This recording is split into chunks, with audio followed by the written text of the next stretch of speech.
across the UK, on DAB+, on YouTube, on the app, on your mobile, the home of common sense. This is Talk.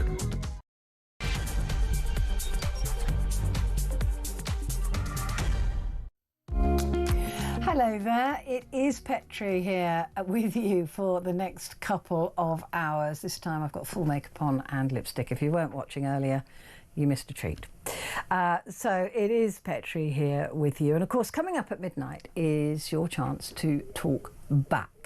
And what we're going to be talking about is this unemployment rate jump to the highest level since late 2020. This is just ahead of what we know is going to be a very difficult budget for those of us who are working. The thing that I want to ask you about at midnight really is about unemployment and whether you think that this government is really a government for working people, because that's what they always say. Angela Rayner says, oh, we are the government for working people. We're the party of the working people. I mean, the clue's in the name, right? Labour.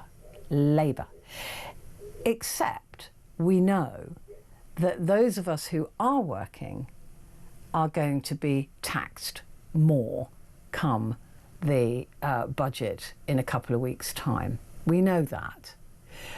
Whether it's going to be 2p in the pound, whether it's going to be anybody earning over £50,000 will have to pay not only that 2p in the pound, but they won't get a reduction in their national insurance, whereas people underneath 50 apparently will get that 2p back in national insurance.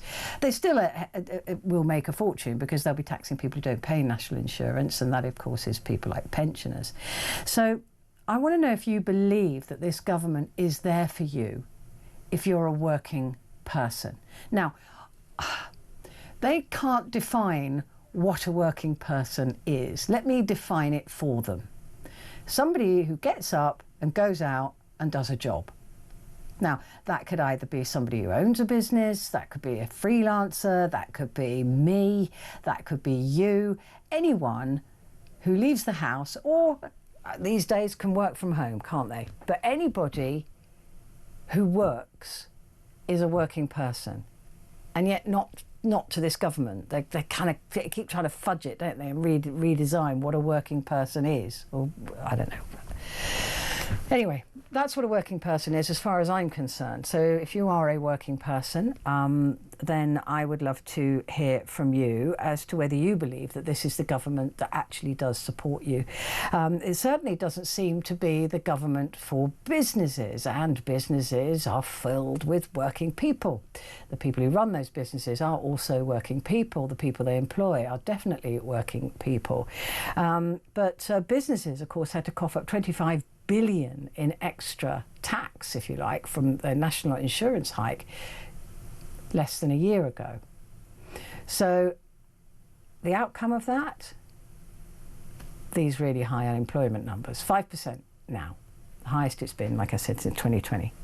And it's 1,000 workers a day losing their jobs, which not only are not paying tax anymore, but they're also having to rely on the taxpayer for things like benefits in order to keep a roof over their head.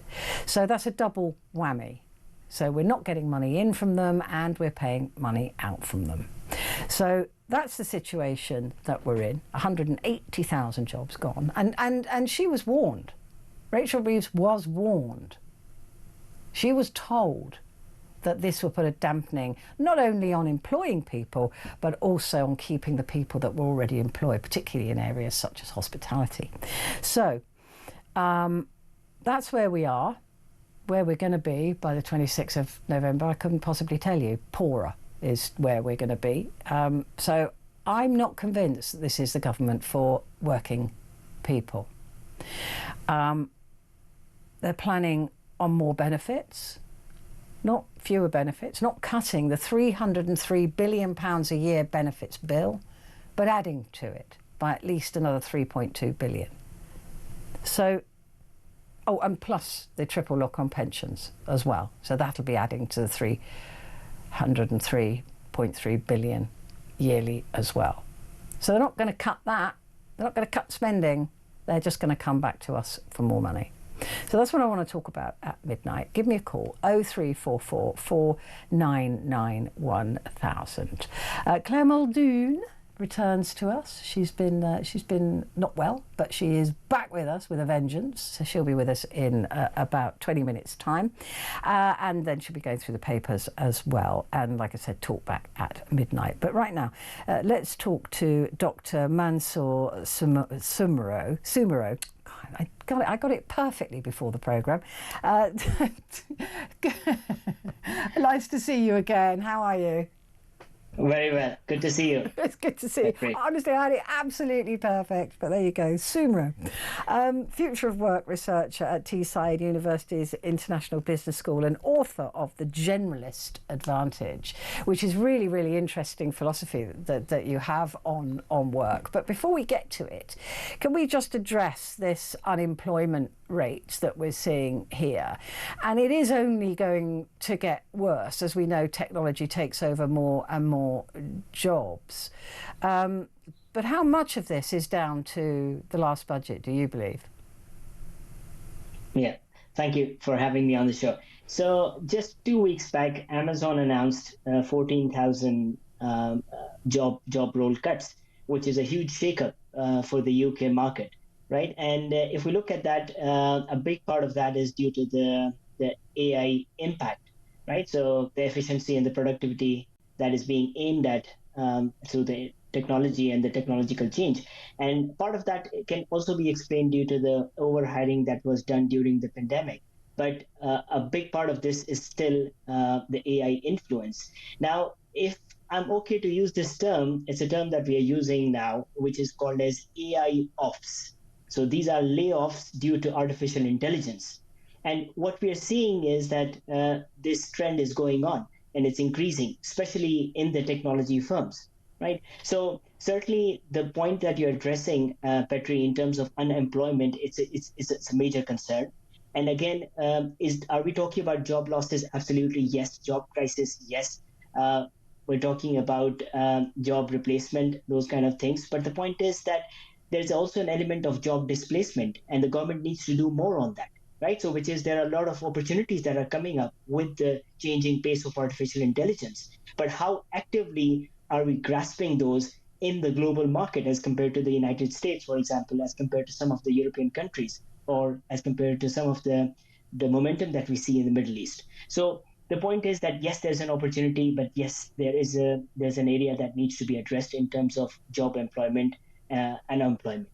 Now, the government, just very quickly, the government has to take some responsibility, though, don't they? Because the more difficult they make it for businesses to employ human beings, the more expensive that they make it for businesses to employ human beings, the faster pace they are working to replace human beings. I mean, that seems to me to be a really obvious downside of what Rachel Reeves is doing to businesses both large and small.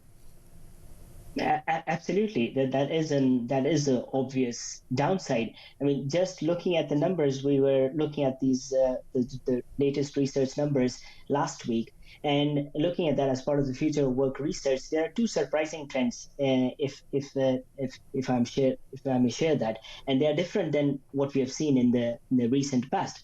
The first one is that the entry-level jobs are vanishing to some extent, which is surprising or shocking in a way, right? So, for example, talking to a legal firm, so they were hiring a lot of trainees who were helping them with contract drafting and reading and the initial part of the paperwork, for example, right? And a lot of that can be done faster and in an easier way with the LLM large language models like ChatGPT as one of the mainstream ones. So the point is that what we are now looking at is that the entry-level jobs, if they are vanishing and if this trend continues to increase, how are we planning this labor crisis, number one? Right, so that's something that we were looking at, and it's a surprising trend. I mean, we didn't anticipate this, that entry-level jobs will be vanishing in this part, in this manner.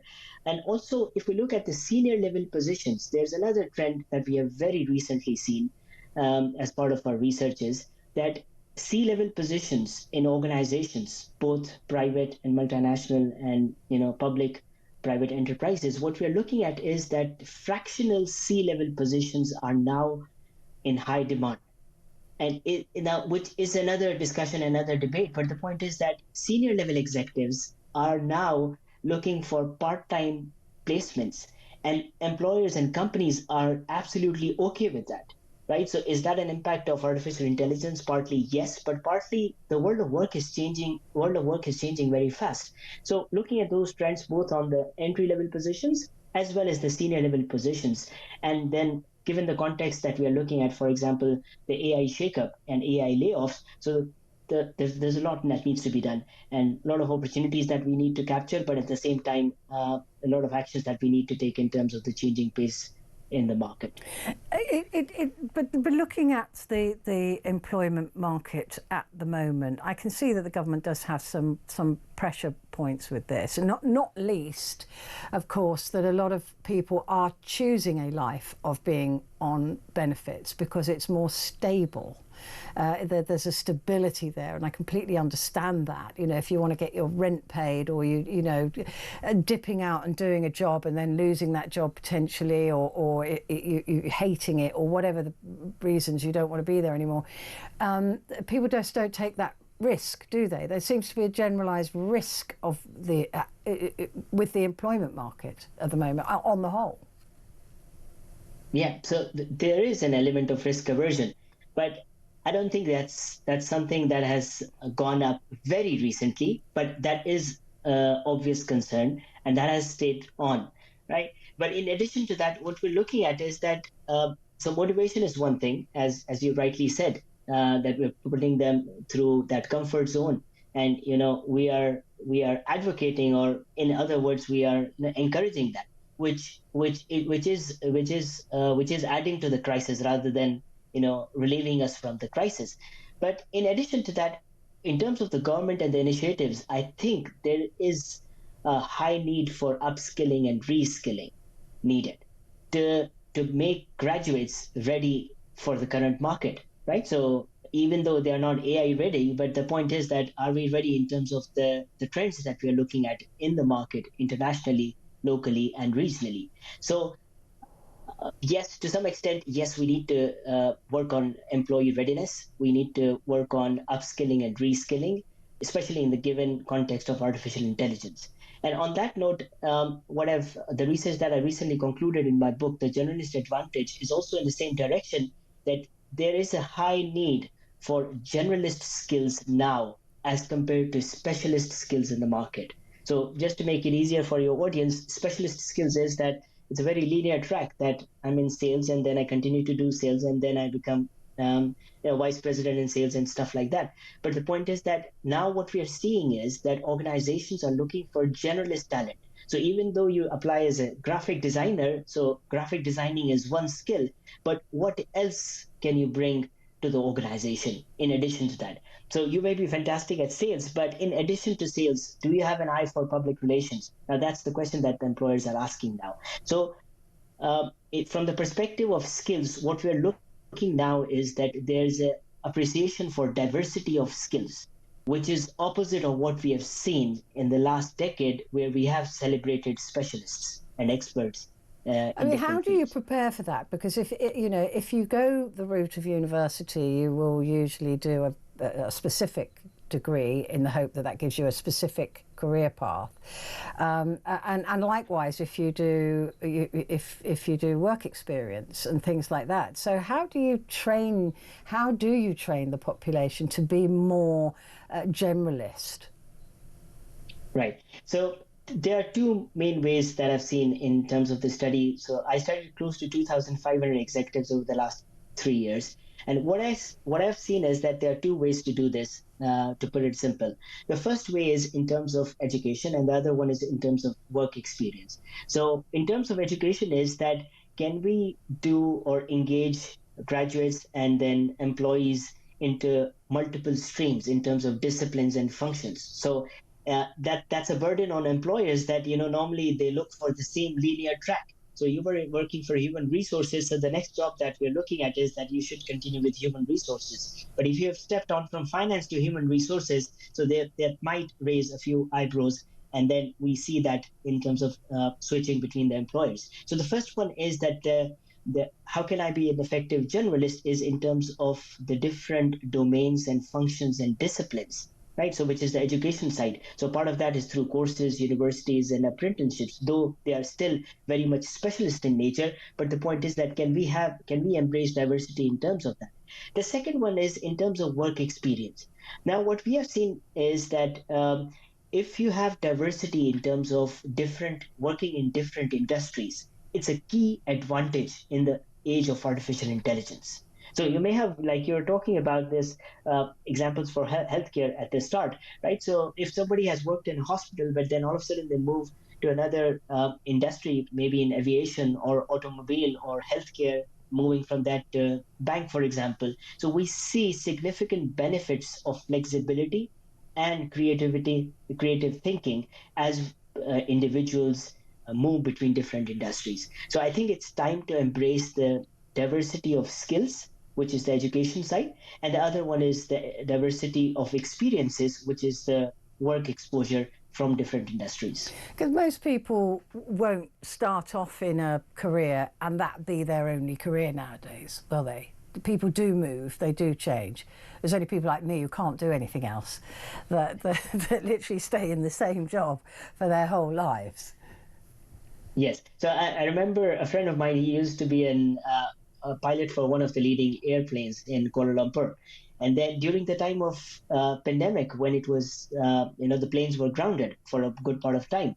So he started a burger joint at the heart of Kuala Lumpur. And it's one of the top three performing joints in terms of, burgers, which are very popular with youngsters. And now this guy is saying to me that, why did I start this late, right? Yeah. So though he had a lucrative career, but he thinks that he is in a far better position now with this job, with this business opportunity that he has worked on. So the point that you're saying that yes, we all have that, is life choices and chances, but the point is that it's times are changing now. So you may start with another career, but then now the employers are also embracing shift of gears between different industries and experiences. Yeah, it used to be seen as a negative, didn't it? To be a jack of all trades, they used to say, and a master of none. But now that is what they want us to be. If only I could do anything else. Dr. Mansoor, it's been lovely seeing you. Thank you so much. Dr. Mansoor Sumru, who's a future of work researcher at Teesside University's International Business School and author of The Generalist Advantage. Well, joining me now is Lewis Crompton, who's an entrepreneur and the CEO of Start Trading.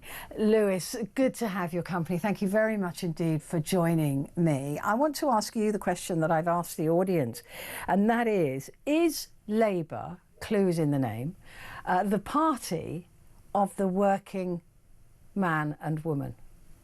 I think you'd hope that the clue is in the name, but I think the reality seems to be something different.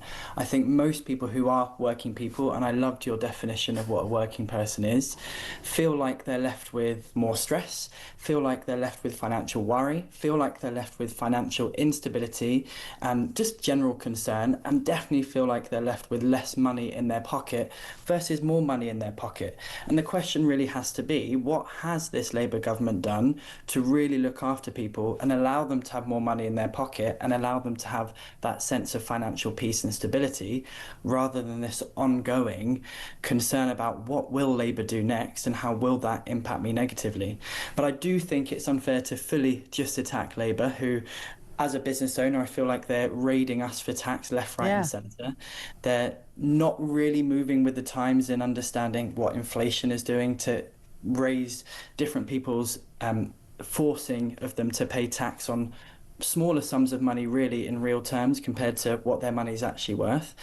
But to say, is Labour a party of the people, is kind of like saying, was the previous Conservative government a government for small businesses? Also no. Yeah. So what is really going on in government? Who really is benefiting? It doesn't feel like it's the everyday person. No, I mean, this is the thing, isn't it? That there seems to be this deep dislike of business owners, management, that Labour seem to be always constantly going, well, they're not the workers. We don't count them as the workers. And those people I know have got small businesses or medium-sized businesses or even the larger businesses, they work, right? I mean, they do. They may not deserve their 3 million paycheck, but they work. But it seems like there's this division where they think that you're rich if you're earning 50 grand a year, which puts you in the top third, which all that does is tell me that the bottom 2/3 are so badly paid. I mean, that doesn't make you rich, it makes other people disproportionately poor. These extra budgets we've got coming up, that the attack on businesses last time, it's going to be freelancers and independents this time.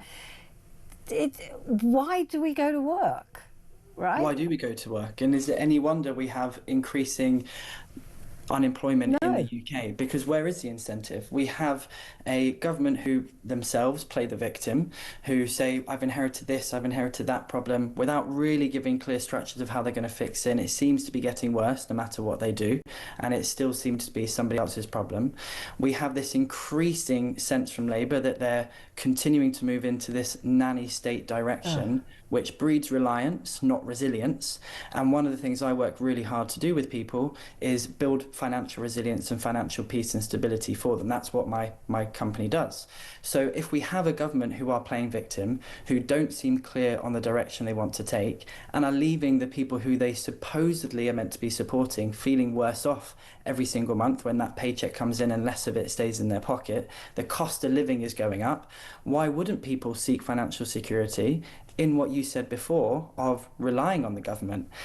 It feels a little bit like the plan is more to make people reliant versus give people skills to be able to take care of themselves financially. And that's exactly what I believe. Yeah, because it's too appalling that it has to be deliberate. in my view, for some reason they want us all dependent on them. But there's also this absolute stubborn reluctance to really consider what wealth is. What is it that makes you rich? Now, I think that, people, we all know what a rich person is, right? They live the lives that we don't live, right? We may be comfortable or okay or whatever, but when you're talking about rich people, circa 5 million a year income or wherever you want to set the bar, there's a real reluctance to recognise that they are not paying their fair share. We know they're not paying their fair share, not only in general taxation, but also in the loopholes that are created in the appalling tax system that has been allowed to grow like topsy with nobody apparently keeping control of it. Why is there such a reluctance? Because they'll leave, they'll go. Yeah, I think there is a reluctance, but I also think what defines someone as rich in one person's eyes is very different to the next person's eyes. So do we have a super wealthy, super elite who have exceptional wealth that has potentially been inherited? Yes, that they are using all the loopholes, of course they are. But would people who could use those loopholes themselves if they had access to them? Very potentially. So how do we create, I think is the bigger question, how do we create a fairer system? How can we create and agree on what dictates fair and have people pay their fair share? I'm a big believer that wealth is really about freedom of choice, freedom of mobility, freedom of doing what you want to do with the time that you have. I don't think anybody really needs much more wealth after they've reached that point. However, I also don't think we should judge people who want to create that level of wealth. But what does define fair taxation? Personally, I believe right now, and I'm not anti-tax whatsoever, I'm a big believer in taking care of our most vulnerable in society.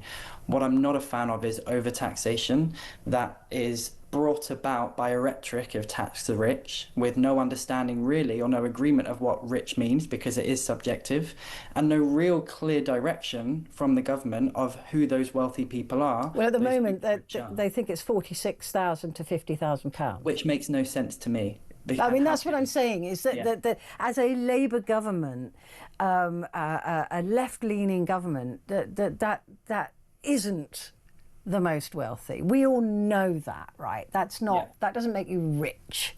You know, some people say, well, that's much more than I'm earning, but if you're living in London or in a big city, it certainly doesn't make you rich.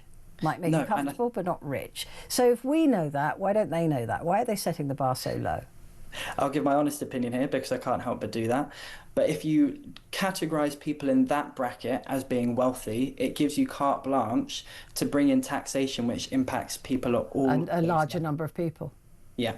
So the government feels like they are doing a catch-all process to actually avoid taxing their rich friends, as previous governments have done before, giving backhanded favours and deals to people and allowing them to therefore tax the lower and middle classes, which, by the way, those figures have completely changed what defines someone as lower and middle class now, or upper class, in terms of the wealth brackets, because again, taxation has not kept in line with inflation. So our tax brackets have not increased to match inflation. So we are again taxing people, more people, on less money in real terms of what they can actually afford, giving the government more money, and yet the government say they're poorer than ever. That doesn't make sense to anybody who's checking the numbers and running the numbers. No, it absolutely doesn't. Even though I'm maths illiterate, it still doesn't make sense to me. It's been a real pleasure talking to you, Lewis. I hope we get to do it again. Lewis Crompton, entrepreneur and CEO of Start Trading.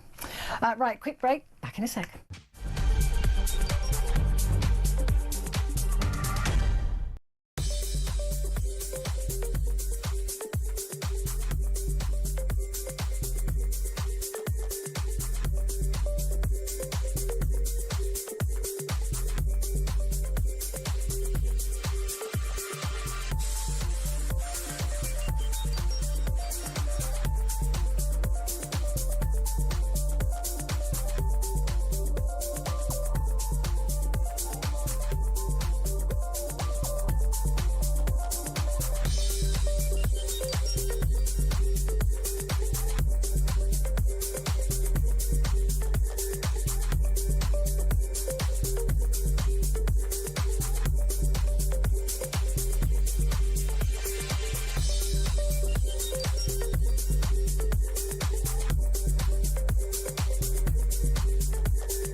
Across the UK, on DAB+, on YouTube, on the app, on your mobile, the home of common sense. This is Talk. Hello there, this is Talk and it's Petrie here with you. And just so you know, tomorrow, so Wednesday at midnight, we've got a very special phone-in for you addressing the issue of AI. As Mansour was talking about AI taking jobs. So if you've got any questions that you want to ask, I've got expert Victoria Bousis here in the studio, who knows so much about AI. She's a filmmaker that uses AI, but she's all over it.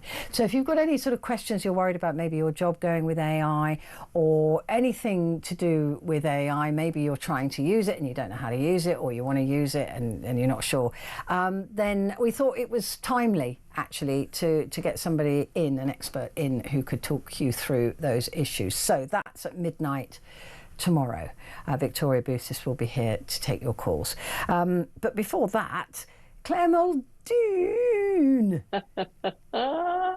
Hello there, my dear friend. How are you? Hello, how are you? How are you I'm feeling? really, really well. I'm feeling great. I'm great since I last saw you. Yes, you're looking fabulous, by the way. Thank So you, darling. I'm Thank really you. pleased that you're recovered so well. It's amazing, incredible. It's I haven't really incredible. Yeah, really incredible, and a nod to the clever people that cut you open and put you back together again.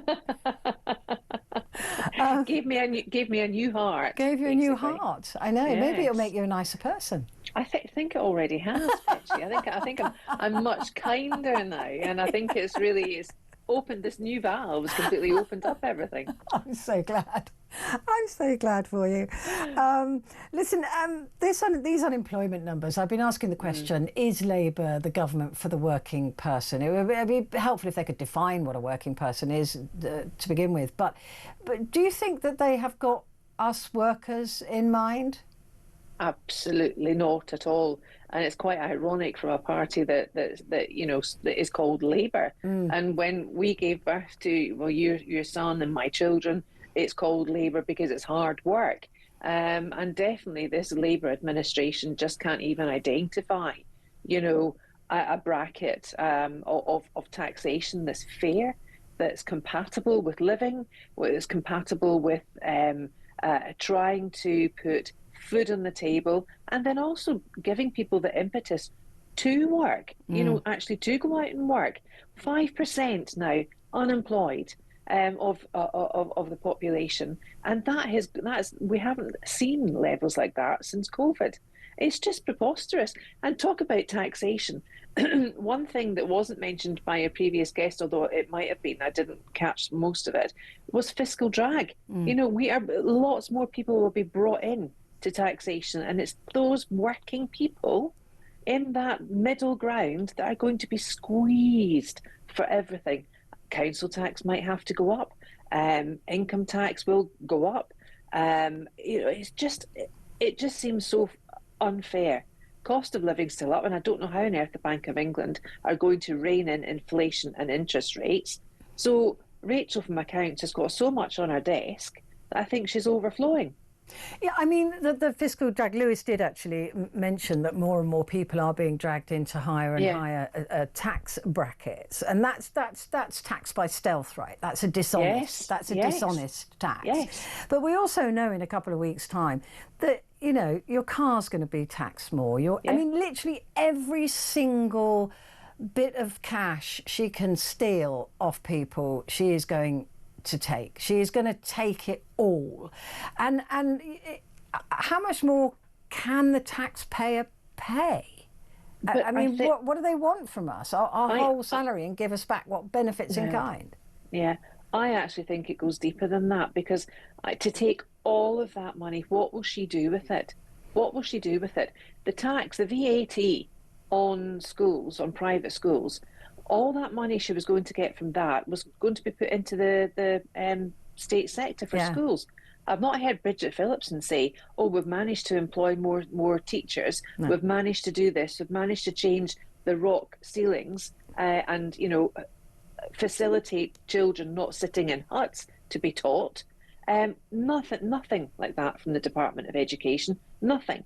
Then if she takes more money from as taxpayers, from us, I want to know what she's going to do with it. And what has she done with the increase in Type 2 national insurance for employers? £25 billion that was, that she took off NI. 25 billion. £1,000, 1,000 workers a day are losing their jobs.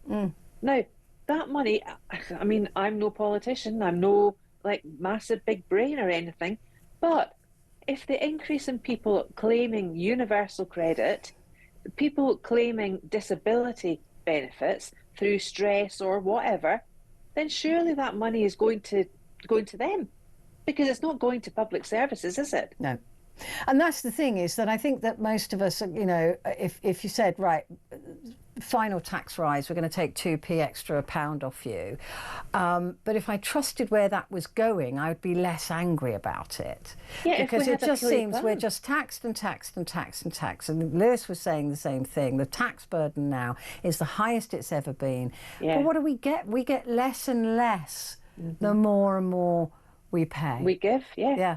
And I don't trust them to manage it. No, I don't think they could run a bath, let alone run a country. No. Because they really can't. No.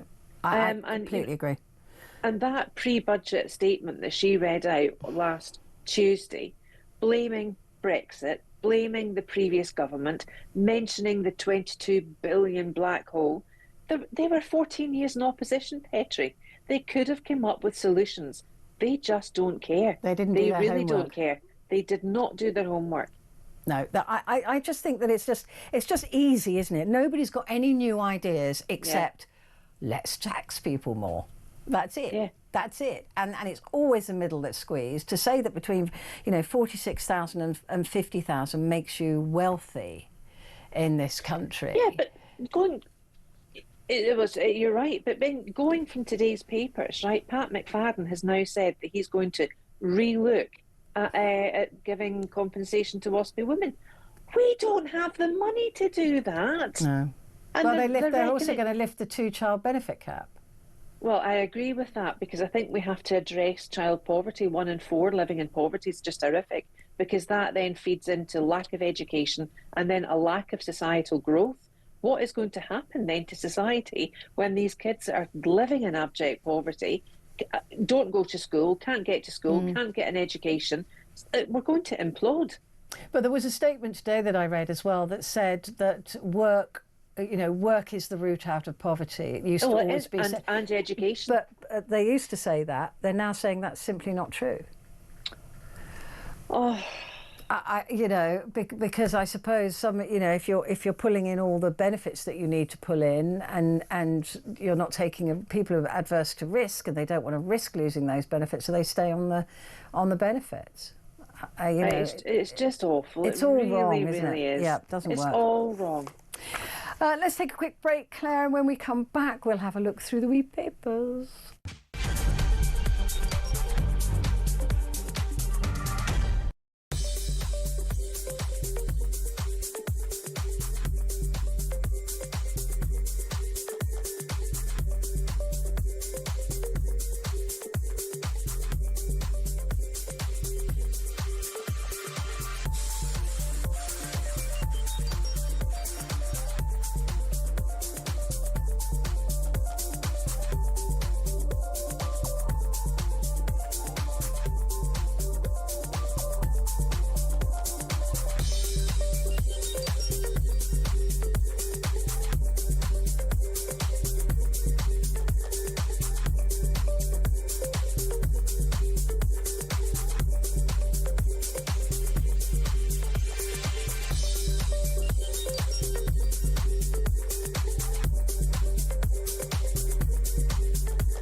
Across the UK, on DAB+, on YouTube, on the app, on your mobile, the home of common sense.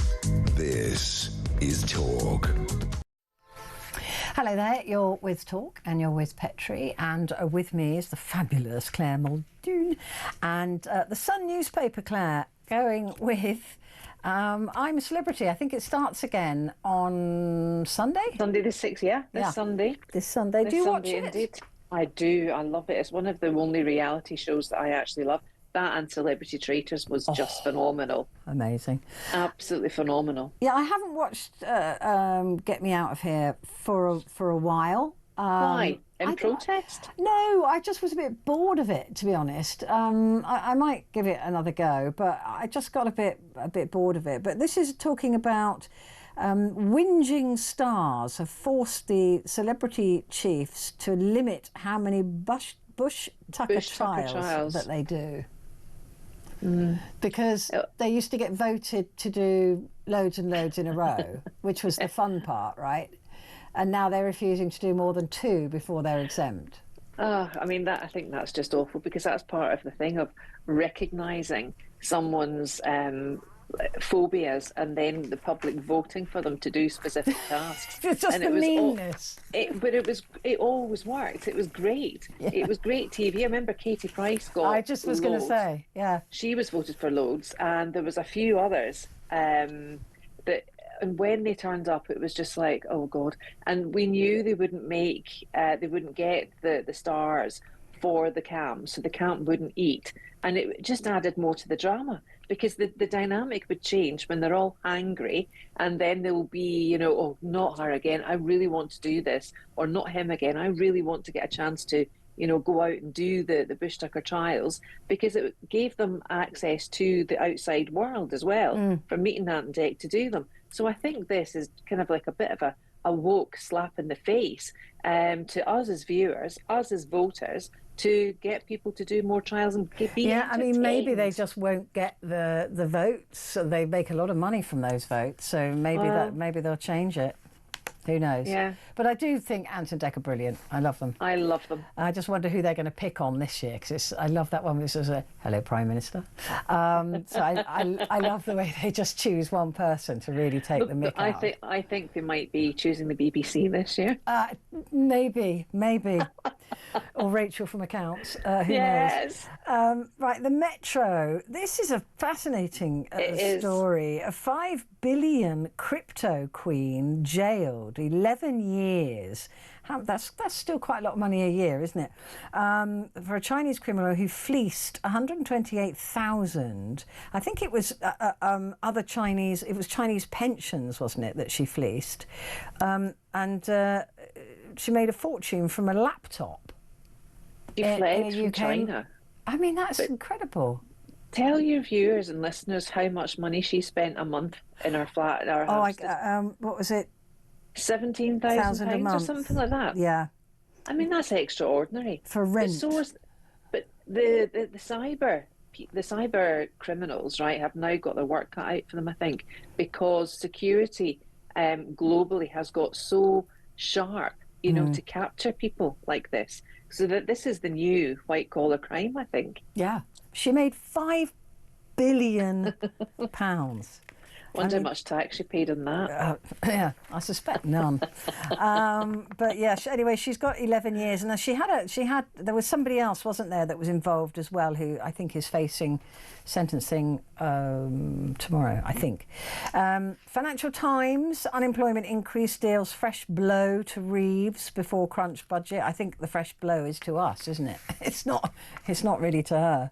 It's a big punch. Yeah. And the Times front page also hones in on LeCun, the French head of Google or Zuckerberg's AI, going on from tomorrow night's show for you.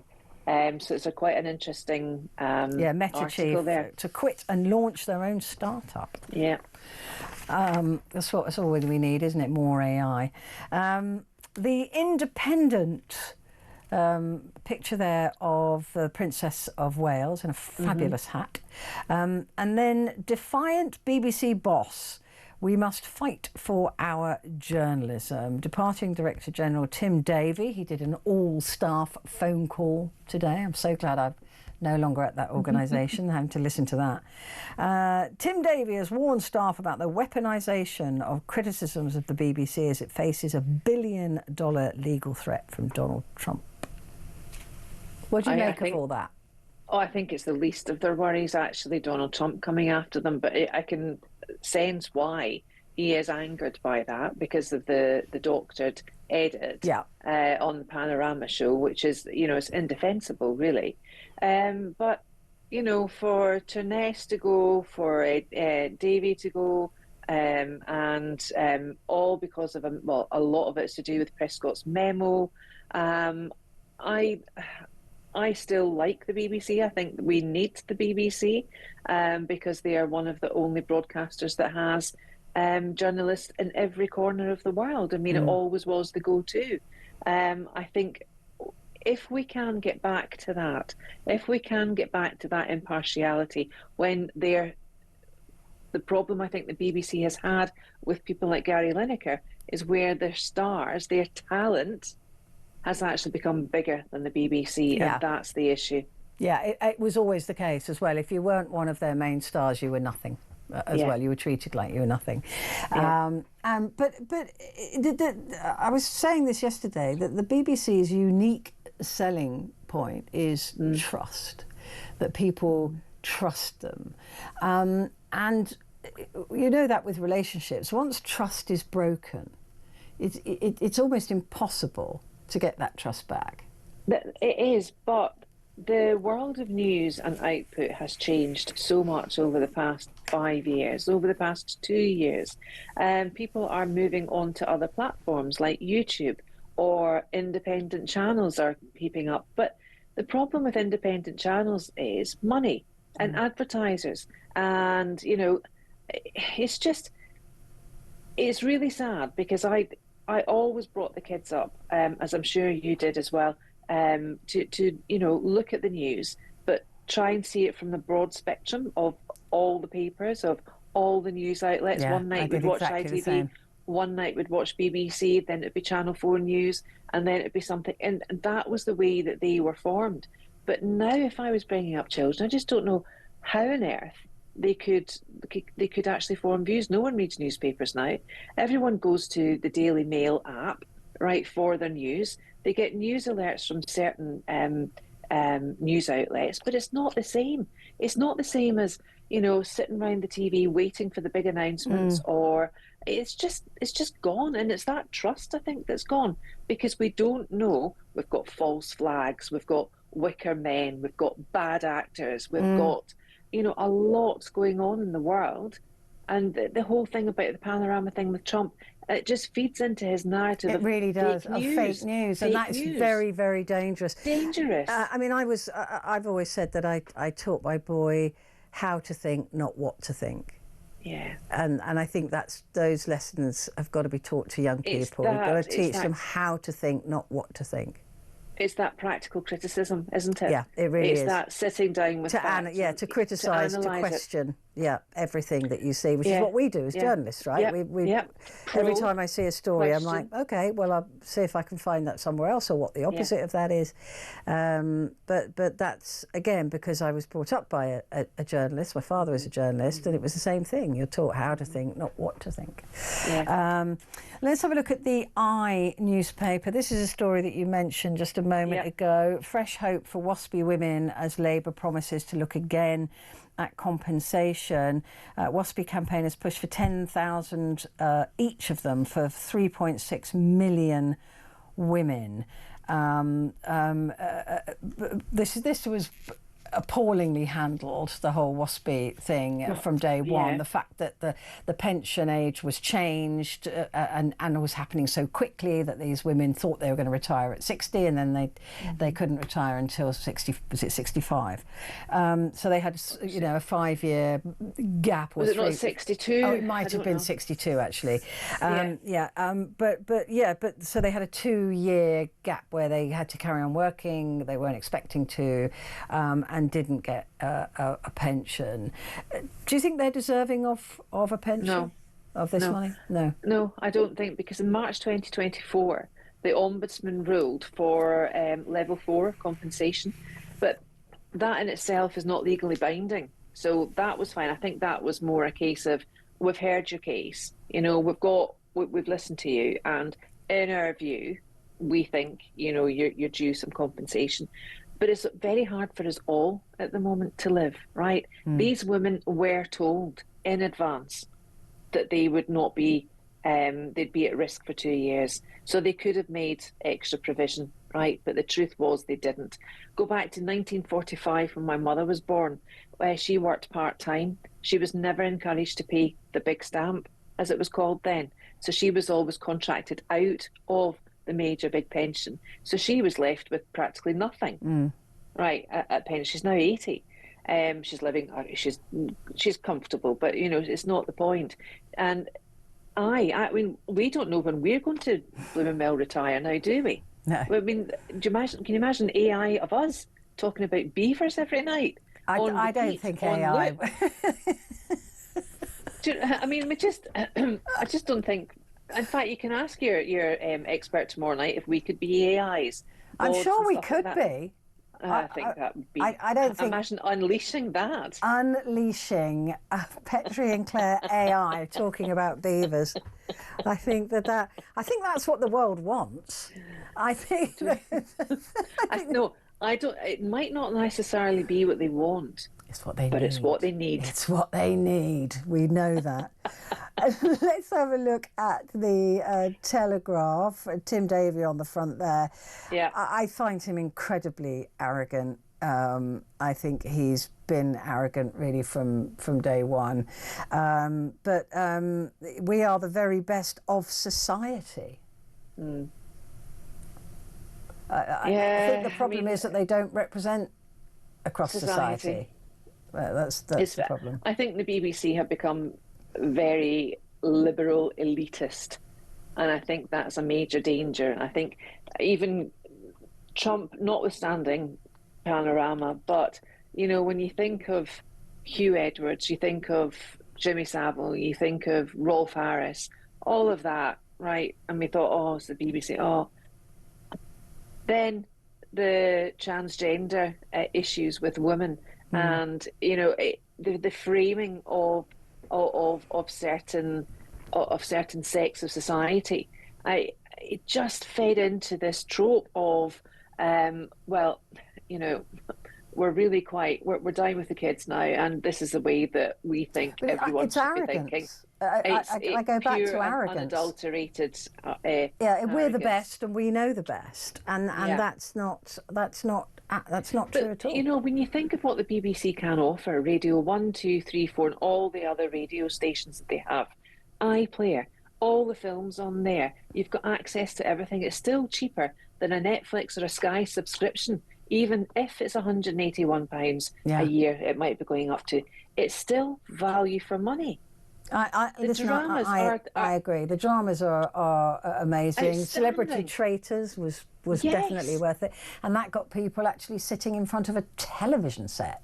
You know, nothing does that you couldn't binge anymore. it because it wasn't released. That was annoying, actually, but there you go. No. I hate waiting. Can't bear it. The other story on the front of the Telegraph, France stopping even fewer small boats under the Starmer deal. They're having a right old laugh at us, aren't they, the French? I mean, it seems as if it was one in, one out, which for me didn't make any sense at all, because then that's surely the same amount of number. Yeah. I mean, it's just ridiculous.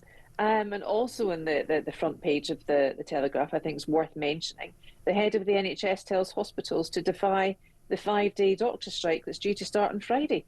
Do you know that by calling in consultants to man the hospitals and the wards and stuff like that, they can get up to £6,000 for a weekend on call? It's obscene. And those are some of the same doctors that are on strike, by the way. Oh, no. Well, the junior doctors, I don't think we can call them that now, but I am calling them junior doctors. If they went on strike, right, they don't get paid, but then they can go back in and do like agency work and actually get paid more to make up for what them. That shouldn't be allowed. It shouldn't be. They should not be allowed. If they're on strike, they're on strike. You don't then get to go in and earn a couple of grand for a shift that you're doing as an agency worker. And the amount of overtime they make, they're on quite a good packet. They really, really are. Yeah. And where I was when you came up to see me at the Royal Brompton Hospital, my surgeon a few years ago did an article, an op-ed in The Guardian, where he came out and he said that junior doctors should not be striking. It's a dereliction of duty. They took the Hippocratic Oath to defend life at all costs, and now they're costing lives. And he went into it by elective surgery, etc., etc. And that's the comment on that front page as well. People are being pushed out, people are losing their treatment, and the head of the NHS has told hospitals now, don't let that happen. Do not let that happen. I mean, look at the situation that you've just been in, and that you know, urgent heart surgery that you needed to have. If that had been in the middle of a strike, I mean, hopefully they would have still got to you. But they wouldn't have. That's the what point. puts people at risk, right? Yes. It really, notwithstanding the fact they kept me in for a week because they didn't trust me to go home and listen to my body. They didn't trust you, and I completely understand why, Mrs. Malbec. My God! It was Mrs. Bollinger actually the Sunday before my op. Yeah, I bet. In the ward. Anyway, that aside, it's wrong on so many levels, and they should not be striking, and they should not be allowed to strike, and they're just not. And they got a big fat pay rise anyway, which has put us into this even deeper hole that we're in now. What impact do you think that'll have in West Streeting? Because some of the papers as well, tomorrow, is referencing Keir Starmer's maybe not going to last. Yeah, no, Keir won't last. Keir's gone. And so are you, because we've run out of time. I know. It's so quick. Claire Muldoon, thank you. Phone in next.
across the UK. On DAB+, on YouTube, on the app, on your mobile. The home of common sense. This is Talk.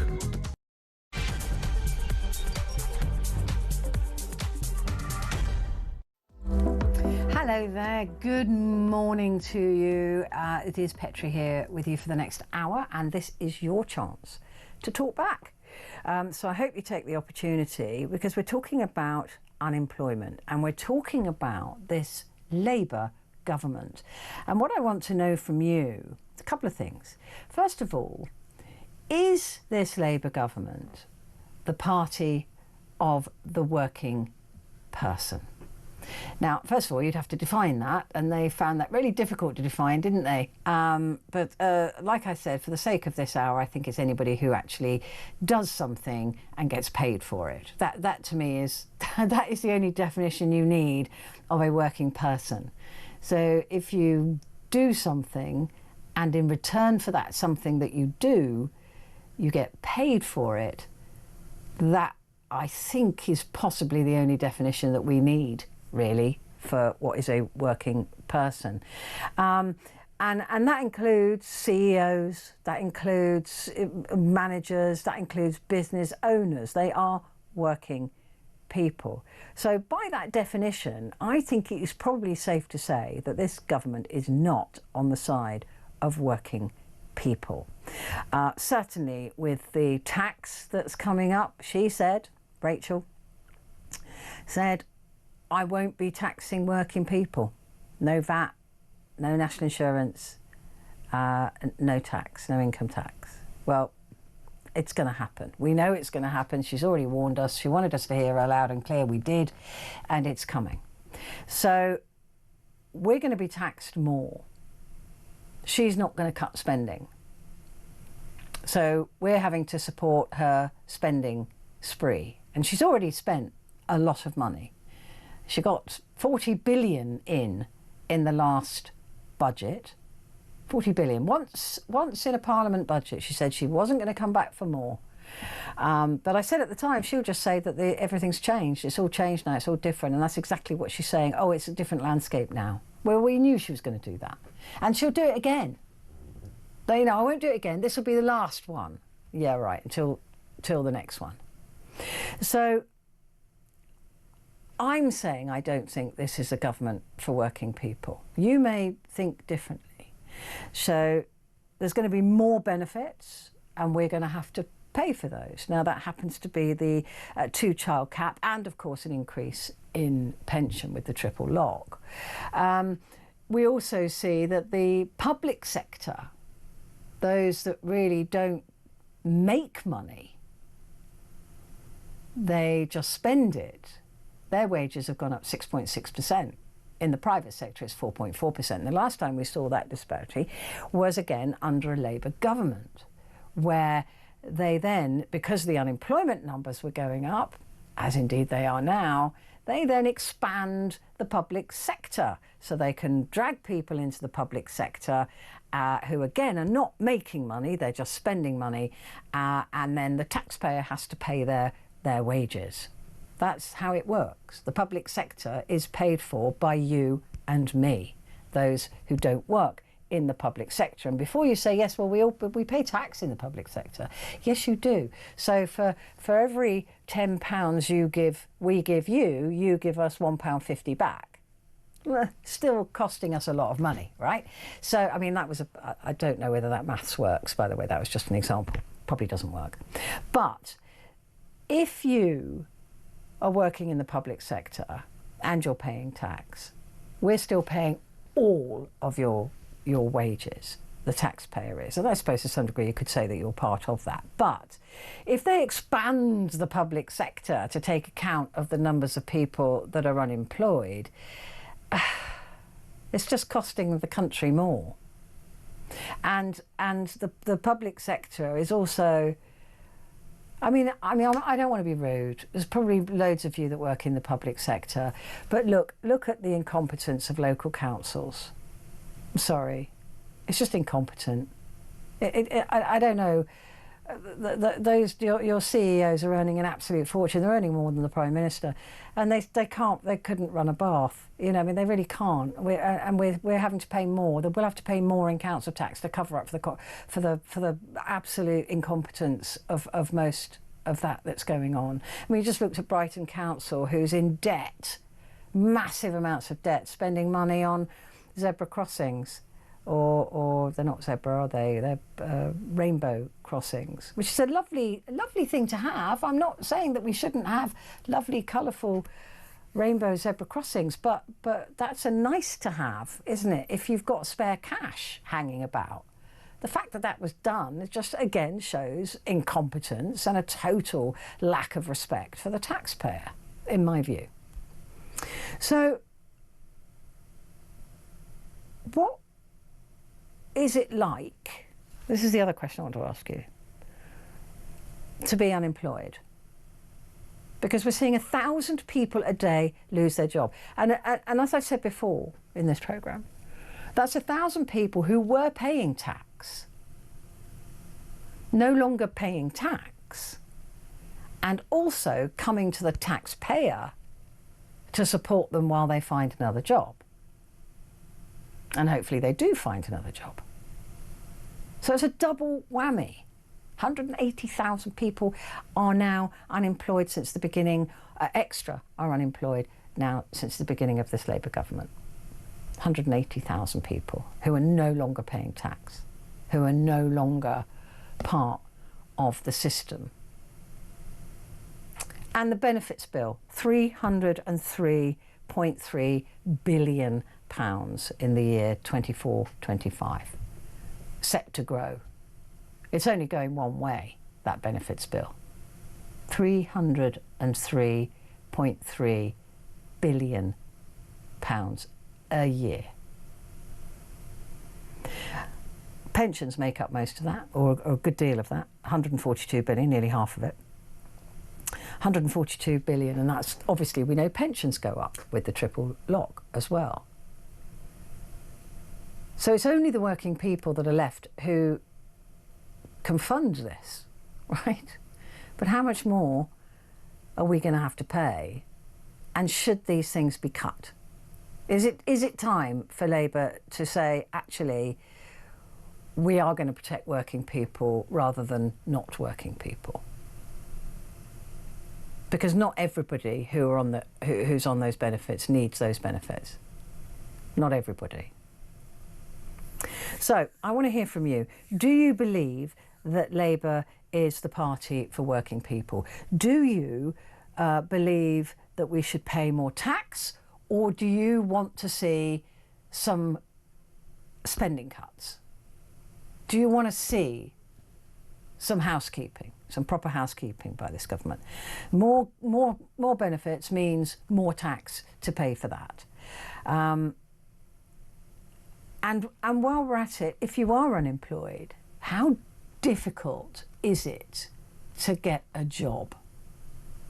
Because we're told there are about just under 1 million, well, it's 750,000 actually, there's 750,000 jobs available at the moment.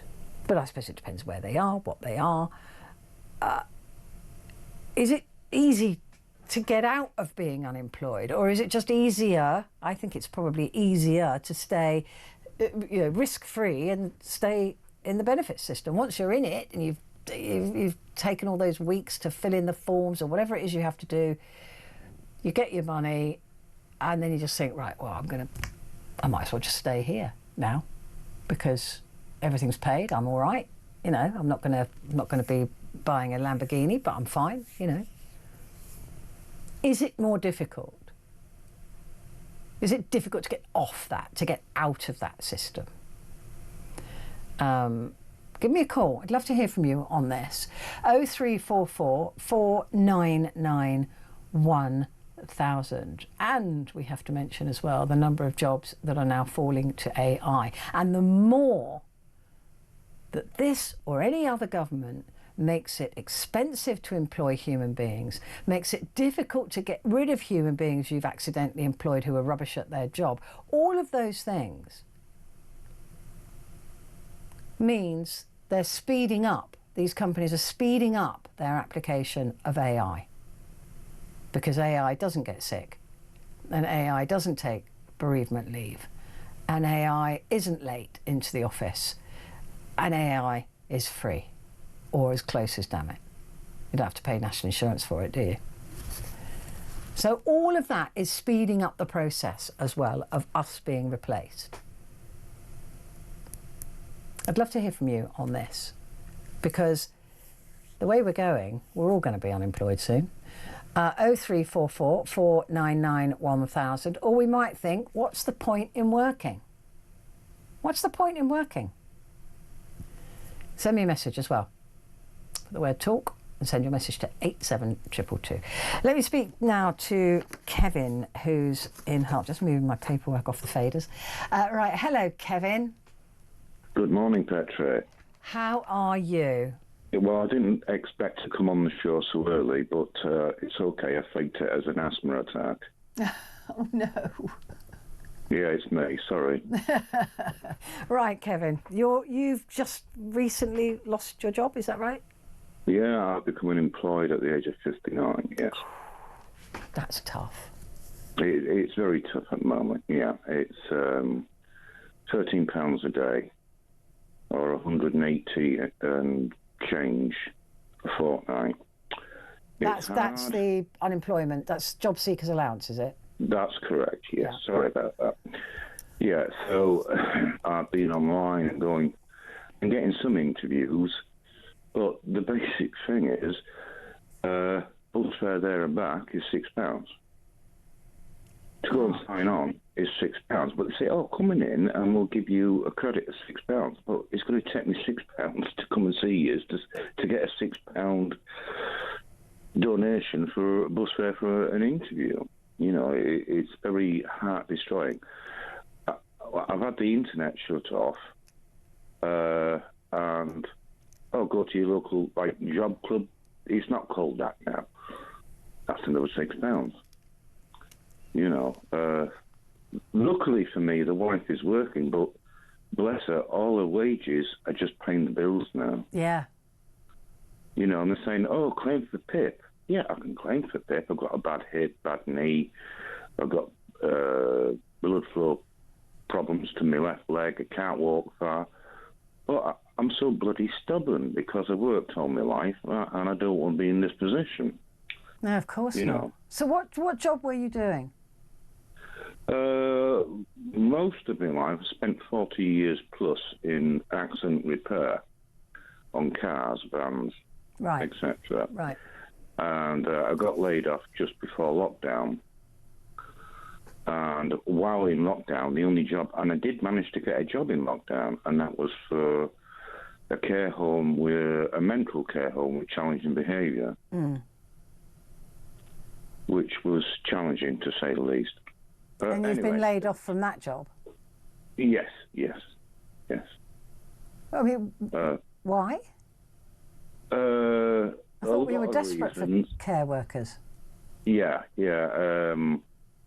I half-heartedly commented on income of one person, and the care they got was not even 2 hours a day, and they were getting £2,500 a week for them. Wow. And I found out anyway, so they got me on something else, so my job was terminated.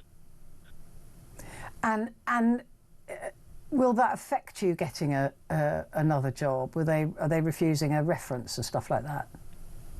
I don't know yet. The very positive side, apparently I went on like an Indeed website, and I've been accepted as a lecturer at the local college on my accident repair knowledge. Wow, that'd be cool.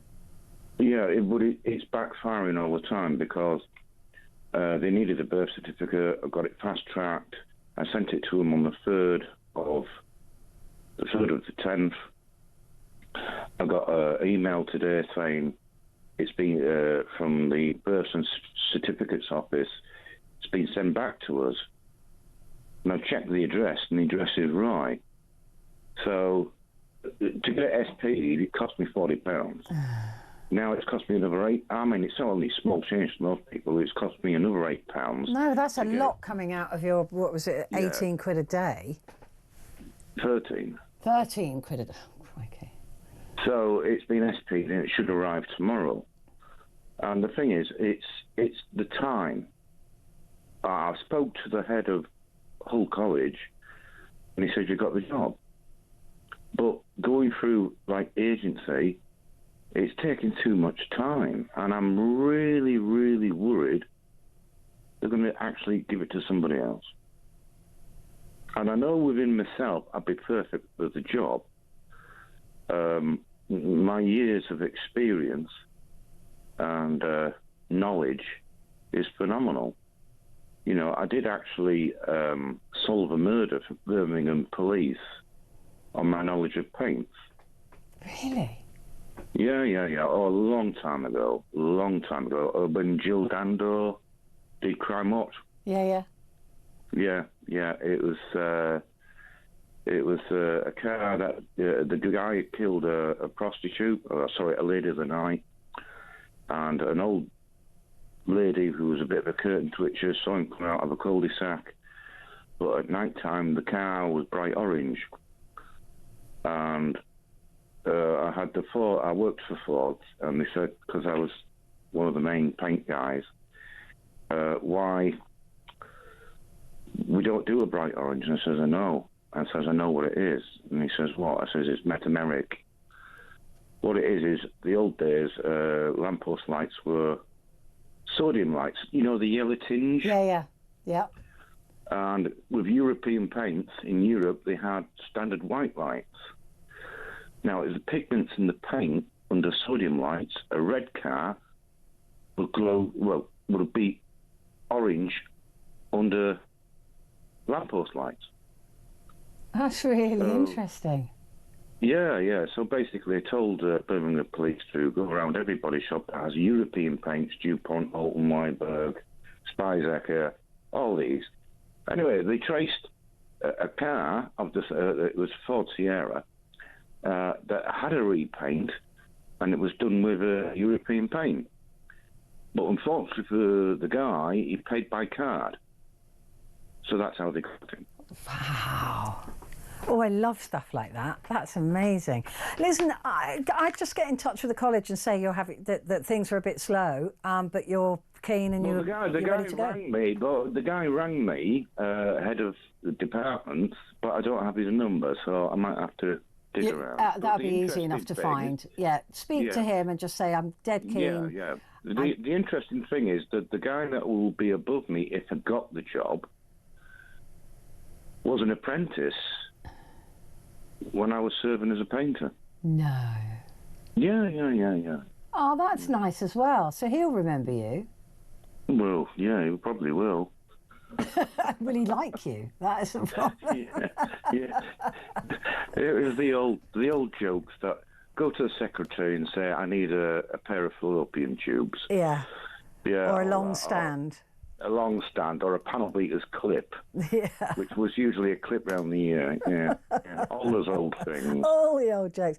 Well, listen, good luck with that. I think you'd be perfect at it, Kevin. Just give them a call and say you're having a bit of trouble with the paperwork, but you're keen as mustard and that you'll be there as soon as you can. I think that is brilliant. Good for you, Kevin. Right, I'm going to take a very quick break, but I will be back to your calls and your messages in just a moment.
across the UK, on DAB+, on YouTube, on the app, on your mobile, the home of common sense.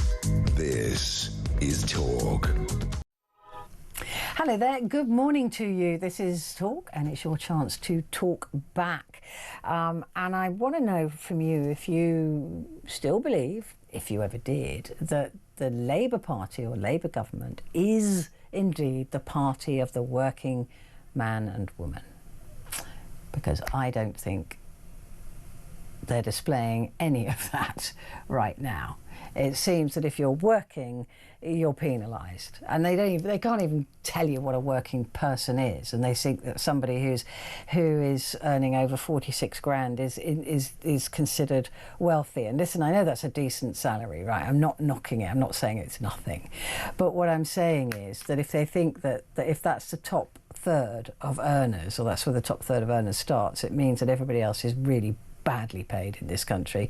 And we all know that that isn't what we would say is a rich person, right? If you say tax the rich, do you think of somebody on 46 grand a year? I don't think that makes you rich. I think in some parts of the country it can make you comfortable, but I don't think it makes you rich.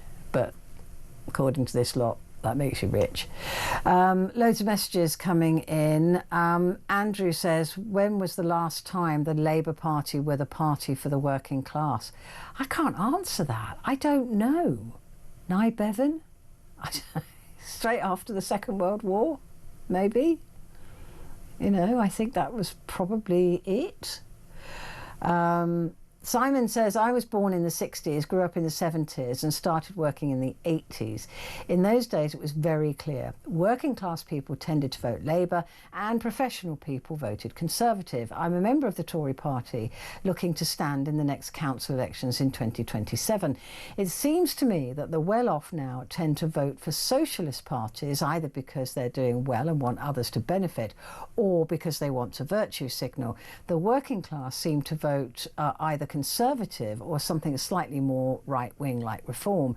I really don't understand politics at the moment. Simon in Bray. It's a very, very, very good point. You're absolutely right that it seems like working people now vote more to the right. Working class people. I think we're all working. If you're working, you're working class, right? Aren't you? Or is it we're talking blue collar, white collar? Does that still exist? I don't know. But Simon, so it's an excellent point. We are a total mess in terms of politics at the moment. Schools should be teaching children the skills of critical thinking, but they don't. I think the government deliberately wants them leaving school like sponges, ready for the next level of guidance, aka state control. Yeah, they want us all to be worker bees. They don't want us to be queens. They want us all to just be happy, just to be working for somebody who's making all the money, and they get rich and we just get a little bit of money thrown at us. This is a very strong point as well. Elliot here says, I'm self-employed. I earn over 50 grand a year. I might be on a good wage to some, but with the new HMRC rules with quarterly returns, this is causing those earnings over 50 to now earn much less due to increased accountancy costs. This is deterring people from working for themselves. Unemployment will grow further once HMRC introduce these quarterly returns for the self-employed. They will declare lower earnings and have to foot huge bills for accountants, a fourfold increase, and the software subscriptions needed. This will deter self-employment jobs, which contribute massively to the economy. Quarterly returns for self-employment isn't being talked about, and it will further increase unemployment. The self-employed will have less in their pocket. I mean, this is the other thing as well, paying tax in advance. Who came up with that idea? To pay tax in advance of earning your money, to help you out. It's supposed to be tax on the money you earn, not in advance of earning. It's just, I don't know what world these people live in. It's certainly not the same one as I live in, and I don't want them as neighbours, put it that way. Mandy, is in Cambridgeshire. Hello, Mandy. Good morning. Hi again, Petrie. How are you? I'm extremely well for a Tuesday or Wednesday. I hope you are too. Great, we are. Reggie and I are wonderful as always. Oh, Reggie, bless. Yes, I will send you a picture, I do promise. Yes, please do. Yes, so talking about the 46, I wished I earned £46,000 a year. Really? Yeah. But does that make you rich? No, it would probably make me go out a little bit more and spend a bit more and probably be able to pay the bills without worrying. But the whole thing's ridiculous. I mean, and I couldn't believe what you've just said about paying tax before what you've earned. Yeah. My goodness me, that is just shocking. Yeah. That is paying tax in advance. Absolutely. Makes absolutely no sense. It's ridiculous. It's insane. A bit like the BBC TV licence. Yeah. You pay it in advance and they give you afterwards. Anyway, so Labour, really about the government of working people, hey? So they basically put 15,000 people pretty much on the dole in March because Dharma decided that he wanted to all of a sudden get rid of something that he thought that wasn't worth the money, when you really just sort of think, if you're going to put 15,000 people on the dole, what on earth? Really? And then you're not getting their taxes, you're not getting their... No, that's exactly it. 1,000 people a day, and you're not. Those people are no longer paying tax. No. So no. It's not just that they have to go on benefits. They're also not putting money into the pot. They're just taking out. And on top of that, what they're trying to do is get rid of people quickly and quietly without paying any money by voluntary redundancy. But voluntary redundancy normally is you get a benefit out of it rather than compulsory redundancy. With the voluntary redundancy that the NHS are being offered, you get nothing. So if you go for voluntary redundancy, you give up all your benefits, can't go on the dole if you don't get a job, you can't get mortgage relief, you can't get anything at all. And he thinks that that's okay. He thinks that is absolutely fine to put pretty much 15,000 people in that predicament. And is it because they've never had to worry about losing a job, or where's the lack of understanding? Where's the? I mean, they're supposed to be people, labour, right? Working people who go out to work. And they seem to not understand it. No, that's the meaning of labour. You go out and work. Yeah. However, labour is what we've got at the moment, unfortunately. And it's ridiculous. It's just an absolute joke. You've got people literally not knowing where they are going to be tomorrow with whatever. And jobs are on the line, and you really don't know whether you will or you won't. And I've never known and I'm not that old, thankfully, probably about the same age as you, Petrie. I bet you're younger. But I've never known such a nightmare life for working people. And it's so hard, isn't it? I mean, people are going out, they're getting up, they're going out to work, or they're working from home, or they're trying to and it's just more and more money going out. I mean, every time you leave the house, it's like somebody's got their hand permanently in your pocket. Constantly. And that is, I mean, every time, like you say, you go out, you've got, £286 it costs me to have the car sat outside. I use it 5 times a week. Yeah. It's just an absolute not...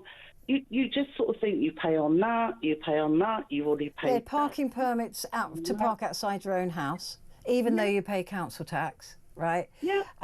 They go up every year. And then you've got the car itself, and they're going to charge you more for vehicle excise duty. So my council tax has gone up 21% this year. For me to have somebody come and dig up the path, to come and dig up the path to make a wider path so we can not get run over. Yeah, by the electric bikes that come within. My goodness me, you couldn't make it up, honestly. No, and the public sector, as much as we know I don't want to offend people, but it doesn't really work for us, does it?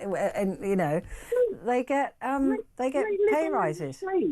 I live on an estate. I don't need a path that's like almost half a mile wide for me to walk down with wedgie.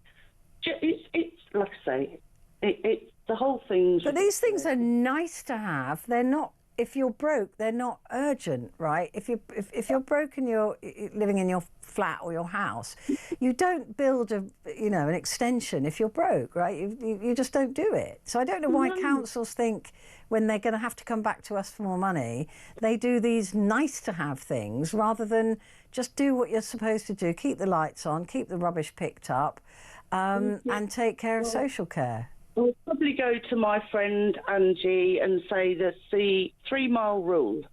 Basically, they want you to be within 3 miles of a city centre, of some sort of a centre with a right of way. And 21% interest is ridiculous on council tax. That is obscene. Well, we've got water bills going up. We've got, council tax going up. We've got everything. Is just go. I don't know how anybody is going to really be able to afford to work. I've actually got roots growing out of the drains where the water board hasn't fixed it. They come along and drain this away. However, it just floods. It just does this, and they don't do what's necessary. It's just ridiculous. But you've got a lovely pavement, Mandy. I have.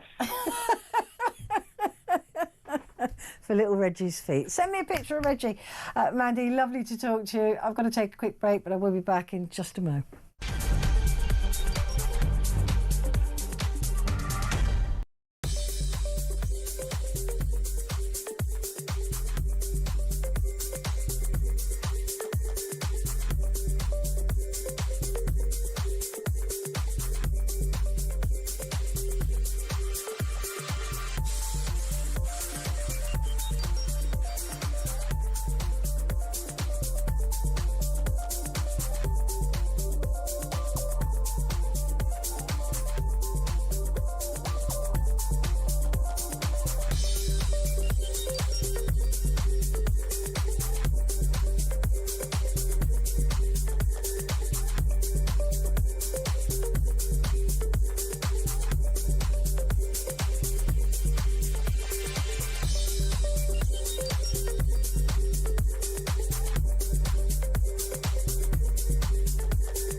Across the UK, on DAB+, on YouTube, on the app, on your mobile, the home of common sense.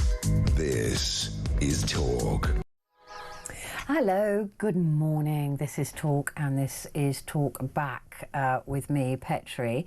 I just need to tell you this. There's now only one place to listen and watch Talk on your phone. Everything is moving to the Talk app. You might be thinking, I've already got that. And you haven't. You've probably got the talkTV app. That will be that won't be working as of December the 1st. So now is the time to download the Talk app wherever you get your apps from, and that will keep you connected. So there you go. We're talking about The government's record on unemployment, as we know, the numbers have gone up for the first time since 2020, since COVID. Also, I'm asking, do you really believe that the Labour government is a government for working people? That's what they were designed for. That was their whole raison d'etre. However, I'm not sure they are there for us working people anymore. I think that'll be proven to us rather drastically in the next budget. But there you go.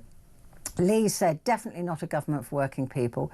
Between AI, government costs like national insurance, minimum wage rises, rising energy costs, green levies for net zero, etc., it's not surprising jobs are being lost at an alarming rate. But I can't see any party solving it, I fear, for the kids. And that's Lee in Birmingham. I completely agree with you. Leslie said, like this, it's a government for the public sector. Rachel is raiding people's pay to fill the coffers of the public sector. And Ernie says a similar thing. He says Labour and the unions are all for workers, but only the workers who work for the blob and the establishment, people who don't actually make any money. For example, teachers, doctors, firefighters, civil servants, council employees.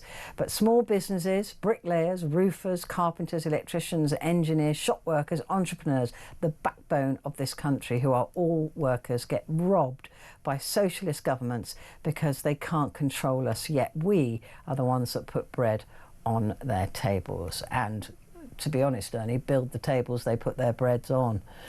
And another one from Jess says the public sector productivity is at an all-time low and twice as likely to be off sick. It's about time the public sector was run like a private company.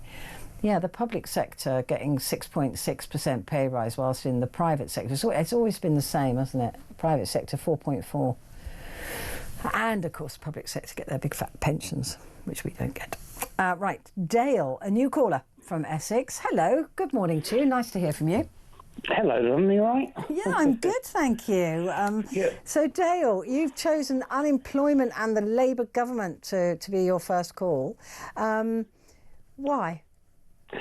Well, I just want to sort of like put to you what I've seen over the last sort of decade. I've had lots of friends that had sort of like, you know, sort of manufacturing jobs and, well, over the last sort of 10, 15 years really, and they could afford, you know, a relatively good mortgage, and they could afford a sort of half decent sort of level of life.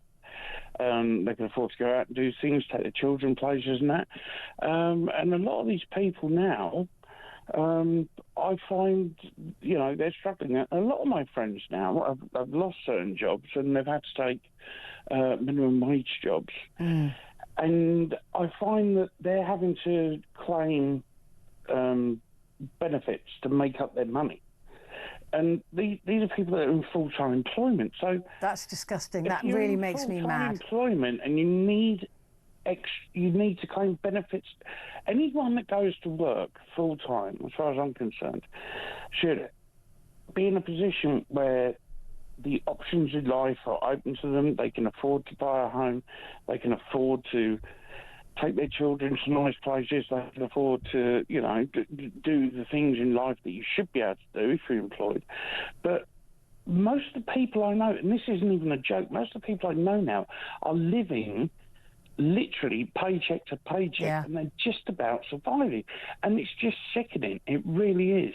I could not agree with you more. And I think it should be illegal for any company to claim any profit if they are not paying their workers a living wage. I think it should be illegal. You've got massive companies for whom the taxpayer is adding to people's wages because they're not being paid enough by companies who are making billions and billions in profit every single year, and it should be illegal. You shouldn't be able to declare profit unless you're paying your staff properly. The thing is, the minimum wage is set by the government, yeah? It is. So but you don't have to adhere to it. So if you're paying... to adhere to it, but I mean, they're saying there's 1 million jobs on the job market right now. Can you tell me how many of those 1 million jobs that they're saying people could fill these?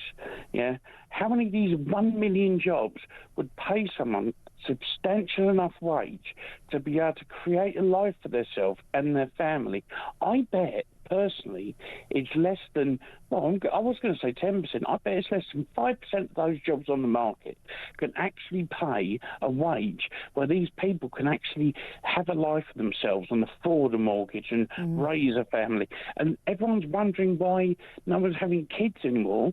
Well, the simple reason is no one can afford to. No one can afford to, and everybody's wondering why young people are not joining the workforce. I can understand that. Why would they bother? They're never going to be able to buy a house. I know. Well, my son is 18 years old, is at college. He's doing very well. He's done a business studies course. He's now on a higher accountancy course.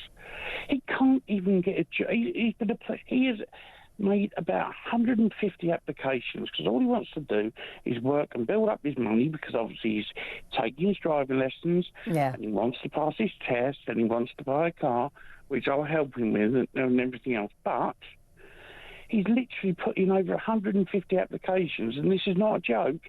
He's heard back from 5 companies to say, you're unsuccessful. And when you're doing that as a kid, I mean, when I was young, so I went out and I went round all the shops and I handed in my CV, and, you know, I'm not going to lie, like, you sort of had your pick of what one you wanted to do. Nowadays, they don't even get a sniff. And it's a joke. Yeah, it's my first guest. I know people sort of in the town that I live, people that work in places, I'm like, oh, can you get him a job? And we can't, because, you know, it's like, it's just nuts. Yeah, my first guest was saying that these starter jobs that you know you and I had, they're just not there anymore because they're being done by AI. So they starter jobs, and also, you know, the national insurance is costing so much for employers, and the workers' rights bill that is coming through means you can't get rid of people, and so they're. I can't say much about this, but my auntie and uncle own quite a large substantial company, and when the national insurance contributions went up, they had to let 2 staff go. Yeah. Because the books didn't balance, and it's as simple as that. And I don't understand how this Labour government are so financially illiterate that they can't see what the hell they're doing with this. I agree. Because we can see it, right? We can see it. We can see it, but she can't see that by doing that. We can see it. Everyone in business can see it. And not being funny, like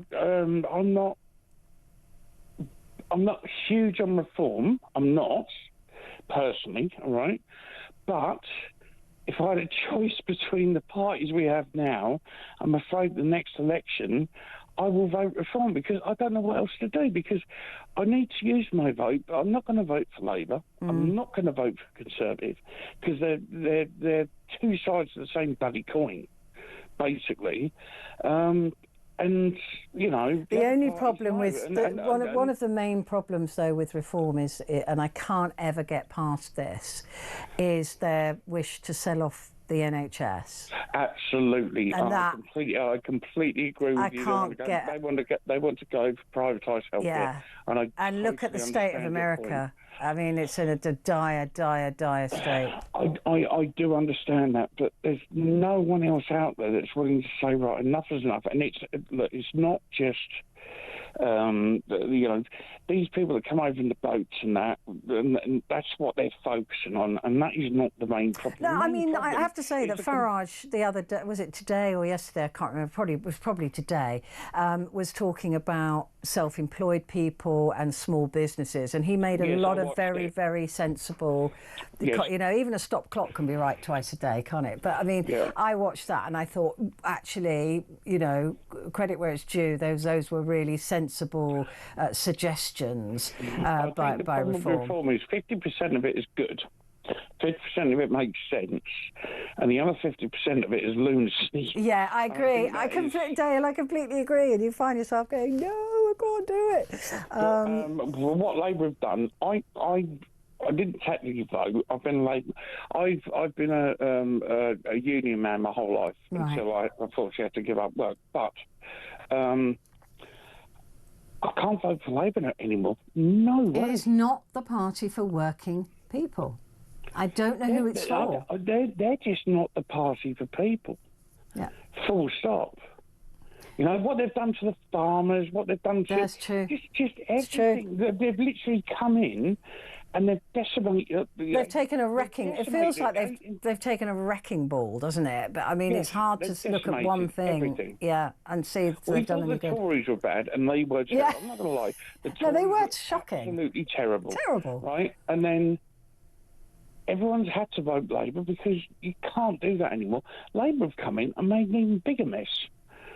And I'm sorry, but Keir Starmer... He'll be gone. I can't see him surviving beyond May next year. I really can't, Dale. That's where I'd open my book if I was a betting woman. Dale, it's lovely to meet you and lovely to talk to you. Please do call again. The only reason I've had to go is because I'm, as ever, late to the next break. But I'll be back in a sec.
Across the UK, on DAB+, on YouTube, on the app, on your mobile, the home of common sense. This is Talk. Hello there, and a very good morning to you. It's Petrie here with you until the top of the hour. And we're talking about the latest unemployment figures, and I'm just really asking the question if you believe that Labour is the government for working people. That's what we were promised, wasn't it? They were going to be there for working people. In fact, they keep saying it. Angela Rayner's just written a big piece and said, oh, you need to, you know, we are the party of the working people. I'm really not sure they are, and as I've said before, I think the budget in a couple of weeks will prove that, because the working people will be the ones that are the most penalised by this government for working for a living. But before I get to your next call, I just want to read this from Carol. Just a little update. Carol's got lung cancer. She's been keeping me updated. Lung cancer journey, starting an intensive 4-week radiotherapy course tomorrow. Oh, you poor thing. Chemo and operation both failed, so this really is my last chance for a cure. Just trying to stay positive. Well, I'm sending you positive vibes. All of us here are. So take those positive vibes with you and let me know how it goes. And she said, sending lots of love to you and the pooches. They are adorable. And they will send love back to you. Humphrey would just jump all over you and Bailey would just sit there and lick your face. So there you go. Take that with you to radiotherapy and let me know how it goes, Carol. Sending you lots of love. Luke is in Poole. Luke, good morning. Morning. Morning. Unemployment, it's going to get worse, isn't it? Yeah, because like I was saying to that lady that mentioned about one of the councils in depth, like where I live, a council I've got, that like there's some good events that's been cancelled and gone. Because like Bournemouth had a good old air show happen every this beginning of the end of September end of August to beginning of September, whatever it is. That it didn't feel the same this year because that was not on anymore. That was gone and dusted. There's another event up in Anfield was still now gone. This is because councils in debt and all sorts. They can't afford all these good events anymore like they used to run. I know, and instead they paint rainbow zebra crossings, which is lovely. I don't have a problem with that, but you do it if you've got spare money. You don't do it. They put cycle lanes down here in Dorset. I don't see a single. I'm seeing occasional cycle on it, but not many. And there's one quick other thing I say: is sooner or later you're going to see a train driver, bus driver, shops all run by robots soon. Without a shadow of a doubt. Going round. Yeah, without a shadow of a doubt, especially on bus routes, it'll be mechanised. Because when you try and find something in the shop you can't look for, you're not going to see a single human being to talk to. You'll be talking to a robot and asking to find something you can't find sooner or later. Yeah, well, already they're making us check out our own food, aren't they? So you go to a personless cash, which I hate and I refuse to do. But often now there isn't any other option. There used to be a human being at least on one till, and now there aren't any in some stores. So we're already being replaced. Just one quick question. I know you keep talking about this blimmin' TV service going on talkTV, but are you still going to keep your DAB service and the services for the smart speakers going, or is that going as well? Is it just going to be app only? No. It's just for people who already use the app. They might use it on their phone. Just to update the app. That's all it is. There's no big changes happening. Everything else will stay exactly the same. But the TV service is going though. Because I'm watching you at the moment on TV now. It will. I know, this is what's confusing. We will still be... It's just a name... Look, basically, it's a name change, right? It's just from talkTV to Talk. But we will still be on YouTube. We'll still be, however you're watching us, you'll still be able to watch us on that app. So if you just think of it as a name change. And on the TV. Yeah. Good. However you're watching. Because how you speak to I hear on TV, it's all confusing and that. Yeah. Yeah, it doesn't make any sense, and I'm really sorry about that. But yeah, basically, just think of it as a name change, and so it'll be a new app with just the name Talk. I use Talk Sports app and pick up Talk Radio anyway. Yeah. The Talk Sport app. Yeah, TalkSport is excellent, and that's just behind me, studio just behind me. Lovely, lovely, lovely boys and girls that work there as well. Luke, great to talk to you. Thank you very much indeed. Yeah, sorry if that is confusing about the app. And nothing else is changing, right? As far as they don't tell me anything, right? But as far as I know, nothing else is changing. You'll still be able to watch us and listen to us the way that you're doing it. It's just the app is changing. So, and it will just be called Talk. It doesn't mean it won't be visual. It's just it's a name change. I think that's the easy way of explaining it, really. Let's go to Trevor now, who's in Bournemouth. Good morning, Trevor. Last call to you, I think. There, Petra. Hello. Hello. And you're looking quite good, even though you got your no makeup on, apparently. Oh, no, I've got makeup on now, so I better look more than quite good. Well, no, you were looking good earlier, I thought. Bless you. Thank you. Yeah, thrown into the studio by my technical person. Get in the studio. I wasn't ready at all. But anyway, it's good to have you on board, Trevor. Tell me about these unemployment figures. Do you think that they're the party for the worker? You know what? I mean, I'm of a certain age where, back in the day, we left school and we got a job and everything else. And there wasn't a choice, was there? Oh no. I mean, we were brought up to leave school at 15 and go and get a job. Yeah. And that's what we did. And I mean, when I joined the military, Margaret Thatcher was in charge then. So that's how long we're talking about now. And I mean, I had no problems with Margaret, but then eventually, when I left the service, we didn't get an awful lot of support from the military or the MOD after we left. And I think probably Labour came in at some point in the 90s, I think. Yeah, it was rightly. Tony Blair, wasn't it?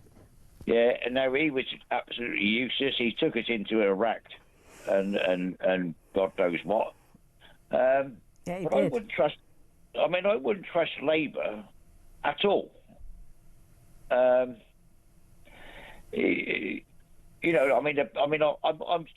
well, to be fair, I'm 62 now. I've worked I left the service and I went into long distance lorry driving. I ended up working for the fire service, but not as a fireman. Sadly, I was too old by then. But I had to retire at 60 due to ill health.